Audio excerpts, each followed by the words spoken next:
पद्म ओं विष्णुपाद परमहंस परिव्राजकाचार्यष्टोत्तर श्रीमद भक्ति जीवन आचार्य स्वामी श्री गुरु महाराजेर आतुल चरणे अनंत कोटि साष्टांग दंडवत प्रणति निवेदन करी तिनि आमादेर सकलेर प्रति प्रसन्न हन कृपा दृष्टि दान करुन। गुरुपाद पद्म विष्णुपाद अष्टोत्तर श्रीमद भक्ति वेदांत वामन गोस्वामी गुरु महाराजेर आतुल चरणे अनंत कोटि साष्टांग दंडवत प्रणति निवेदन करी तिनि प्रसन्न हन कृपा दृष्टि दान करुन। अभिन्न गुरुपाद पद्म ओं विष्णुपाद अष्टोत्तर श्रीमद भक्ति वेदांत पर्यटक गोस्वामी महाराज पाद पद्म वंदना करी तिनि प्रसन्न हन कृपा दृष्टि दान करुन। गुरुपाद पद्म ओं विष्णुपाद अष्टोत्तर श्रीमद भक्ति विचार भारती गोस्वामी महाराज पाद पद्म वंदना करी तिनि प्रसन्न हन कृपा दृष्टि दान करुन। परम पूज्यपाद त्रिदंडी स्वामी श्रीमद भक्ति वेदांत साधु महाराज अन्यान्य त्रिदंडी पादगण क्षत्रिमंडली मातृमंडली सकलेर चरणे आमार यथायोग्य श्रद्धा सम्मान प्रदर्शन करी सकले प्रसन्न हन। दुर्गापुर कृतिरत्न गौरी मठेर जे बात्सरिक महा महोत्सवे जे महात्मागण उपस्थित हয়েছেন तादेर श्रीमुख थेके आमरा जे हरिकथा श्रवण करछि गत काल थेके शुरू हয়েছে गतकाल थेके शुरू हয়েছে ताते आमरा सकलेई कृतकृतार्थ हয়েছি धन्य हয়েছি। भगवानेर कथा अप्राकृत चरित कथा सर्वदाई आमादेर पवित्र करे। तथापि श्रेष्ठ महात्मागण महाजनगणेर श्रीमुख थेके यदि सेगुली आमरा श्रवण करी ता अति अति अति उत्तम रूपे आमादेर भितरे आमादेर चेतने तार फल प्रकाश करे थाके। शास्त्रेर कथा आमरा जखन निजेरा ग्रंथ थेके पाठ करी ताते जा फल प्राप्त हওয়া যায় महात्मा व्यक्तिगणेर श्रीमुख थेके जखन श्रवण करी तार चेये अनेक अनेक बेशी फल प्राप्त हय। एई जन्य गतकाल थेके आमरा गुरुवर्गेर श्रीमुख थेके हरिकथा श्रवण करछि। आज महाराज आमाके आदेश करेছেন श्रीमान महाप्रभुर शिक्षा एवं श्री नाम माहात्म्य सम्बन्धे किछु कथा कीर्तन करार। श्रीमान महाप्रभुर जे शिक्षा श्री चैतन्य चरितामृते एवं गोस्वामीगणेर जे ग्रंथ से ग्रंथे उल्लेखित हয়েছে। चैतन्य चरितामृते रूप शिक्षा सनातन शिक्षा सार्वभौम उद्धार एवं राय रामानंदेर श्रीमुख थेके महाप्रभु जा प्रकाश करेছেন एवं तत्परे चैतन्य चरितामृतेर अंतिमे श्री शिक्षाष्टकमे महाप्रभु जा शिक्षा प्रदान करेছেন तार मूल विषय वस्तु हलो जीवेर संगे कृष्णेर नित्य सम्बन्ध। कृष्णेर नित्य दास जीव, जीवेर स्वरूप है कृष्णेर नित्य दास। कृष्णेर तटस्था शक्ति भेदाभेद प्रकाश अर्थात कृष्णेर संगे आमादेर सेव्य सेवक सूत्रे जे नित्य भेद बर्तमान तत्सह नित्य अभेद परिलक्षित हয়েছে। सेटा हलो पूर्ण चैतन्य चेतन वस्तु भगवान श्रीकृष्ण, जीव हलो अनुचैतन्य। उभय चैतन्य चेतन वस्तु, आमरा जड़ वस्तु नई, आमरा चेतन वस्तु, कृष्ण चेतन वस्तु। भेदटा कोथाय ना कृष्ण हलो पूर्ण चैतन्य, जीव हलो अनुचैतन्य। कृष्ण सेव्य वस्तु, जीव हलो सेवक वस्तु। এই জন্য महाप्रभुर जा शिक्षा সেই শিক্ষার মূল হলো সেই কৃষ্ণের সেবা যাতে আমরা প্রাপ্ত হতে পারি তার জন্য আমাদের যা কর্তব্য সেই কর্তব্য পালন করাই হলো আমাদের মূল লক্ষ্য। শ্রী রূপ শিক্ষায় মহাপ্রভু বলেছেন, বহু জন্ম ভ্রমণ করতে করতে করতে করতে করতে করতে কোনো ভাগ্যে কারো সংসার ক্ষয়োন্মুখ হয়, তখন আমরা সংসার অতিক্রম করার জন্য, কৃষ্ণকে প্রাপ্ত হওয়ার জন্য আমরা গুরুচরণ প্রাপ্ত হই। গুরুপাদ পদ্ম প্রাপ্ত হয়ে গুরুদেবের নিকট থেকে কৃষ্ণ মন্ত্র, কৃষ্ণ নাম গ্রহণ করি। সেই কৃষ্ণ নাম, কৃষ্ণ মন্ত্র হৃদয়ে ধারণ করে শ্রবণ কীর্তন জলের দ্বারা তাকে সিক্ত করে ক্রমে ক্রমে ক্রমে ক্রমে আমরা কৃষ্ণ পাদ পদ্মে নিত্য সেবা প্রাপ্ত হই। এটা হলো এক ঝলকের মধ্যে যা বলা হয়েছে।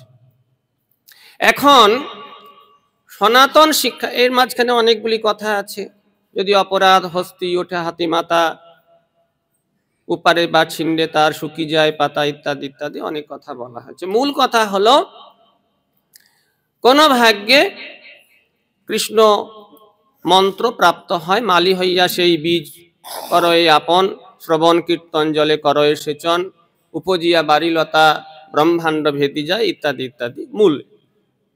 এখন সনাতন শিক্ষায় মহাপ্রভু সেই কথাগুলি বললেন, দেখো এই যে কৃষ্ণ পাদ পদ্ম লাভ, কৃষ্ণ প্রাপ্তি, এই প্রাপ্তিকে তিন ভাগে ভাগ করে বললেন, সম্বন্ধ, অবিধেয়, প্রয়োজন। প্রথমে কৃষ্ণের সঙ্গে সম্বন্ধ হতে হবে। কৃষ্ণের সঙ্গে সম্বন্ধ, সেটাকে বিশ্লেষণ করলেন, রূপ শিক্ষায় যা বর্ণনা করেছেন তাকে বিশ্লেষণ করে বললেন, কৃষ্ণকে প্রাপ্ত হতে গেলে আগে কৃষ্ণের সঙ্গে সম্বন্ধ হতে হবে। আমরা গুরুচরণ আশ্রয় করলাম বটে, গুরুর নিকট থেকে কৃষ্ণ মন্ত্র, কৃষ্ণ নাম গ্রহণ করলাম বটে, কিন্তু কৃষ্ণের সঙ্গে সম্বন্ধ স্থাপনের কোনো প্রচেষ্টা আমাদের রইল না। আমরা যথা পূর্বম তথা পরম অবস্থাতেই থাকতে চাইছি। এটা যদি হয় তাহলে হবে না। আমরা সেই দেহ মনের গোলামি করব, দেহ যা চাইছে তার পিছনেই ধাবিত হব, মন যা চাইছে তার পিছনে ধাবিত হব, রূপ রস গন্ধ শব্দ স্পর্শ, মান সম্মান প্রতিষ্ঠা, এ জগতের জাগতিক যে বস্তুগুলির পিছনে যদি ধাবিত হই, তাহলে কিন্তু কৃষ্ণ প্রাপ্তি হবে না। কি হবে না, সেক জল পাইয়া উপশাখা বাড়ি যায়, স্তব্ধ হইয়া মূল শাখা বাড়িতে না পায়, যা রূপ শিক্ষায় মহাপ্রভু বলেছেন। সেই কথা সনাতন শিক্ষায় সুন্দরভাবে বর্ণনা করে শ্রীমান মহাপ্রভু বললেন, আমাদের সেটিকে সুন্দরভাবে, সেই ভজন যে প্রচেষ্টাকে সুন্দরভাবে এগিয়ে নিয়ে যেতে গেলে প্রথম কর্তব্য হলো কৃষ্ণের সঙ্গে সম্বন্ধটিকে স্থির করা। আমি নিত্য কৃষ্ণের দাস, এই ভাবটিকে প্রথমে পুষ্ট করতে হবে। আমার সম্বন্ধ কৃষ্ণের সঙ্গে, আমার সম্বন্ধ জড় জগতের সঙ্গে নয়, আমার শরীরের সঙ্গে নয়, মনের সঙ্গে নয়, বুদ্ধির সঙ্গে নয়, আমার দুষ্ট যে মতি তার সঙ্গে নয়। জগৎকে পুষ্ট করা, জগৎকে তুষ্ট করা, এটা আমার উদ্দেশ্য নয়।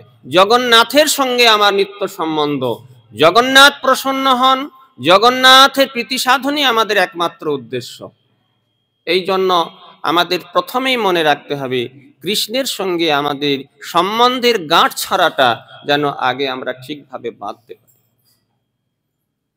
জগৎ তুষ্টির মানসিকতা যদি থাকে, জগতের মানুষ প্রসন্ন হয়ে আমাকে সম্মান করবে, জগতের মানুষের কাছে আমি প্রতিষ্ঠিত হব, জগতের মানুষের সন্তুষ্টি বিধান আমার উদ্দেশ্য, এই যদি হয় তাহলে জগন্নাথের প্রসন্নতা প্রাপ্ত হওয়া যাবে না। সুতরাং প্রথমেই হলো কৃষ্ণের সঙ্গে সম্বন্ধে দৃঢ় মানসিকতা।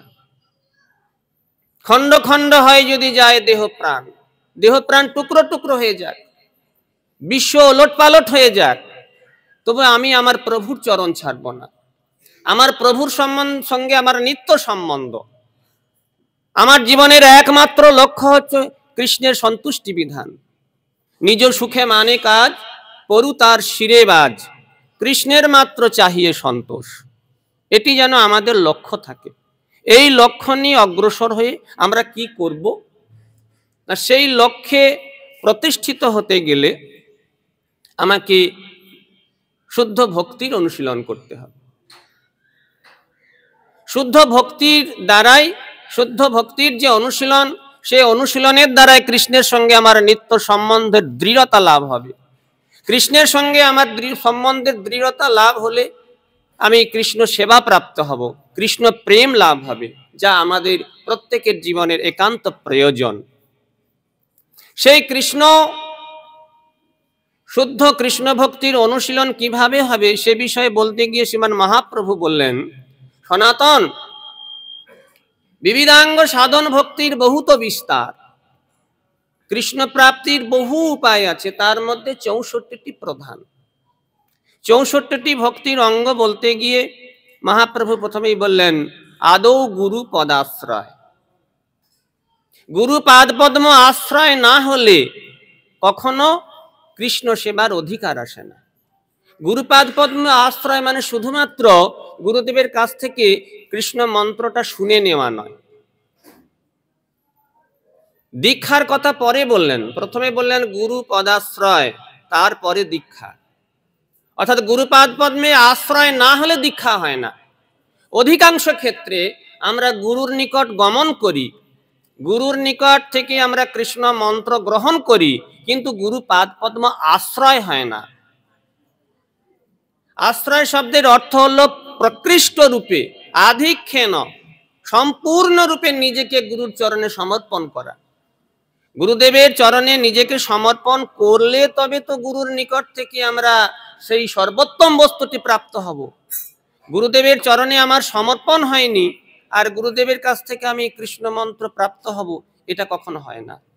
এইভাবে মহাপ্রভু 64টি ভক্তির অঙ্গের কথা বললেন, তার মধ্যে বললেন এর মধ্যে 5টি প্রধান। সময় ঘন্টা পড়ে গেছে, সুতরাং 5টি হলো সাধু সঙ্গ, নাম কীর্তন, ভাগবত শ্রবণ, মথুরা বাস, শ্রদ্ধায় শ্রীমূর্তির সেবন। সকল সাধন শ্রেষ্ঠ এই পঞ্চ অঙ্গ।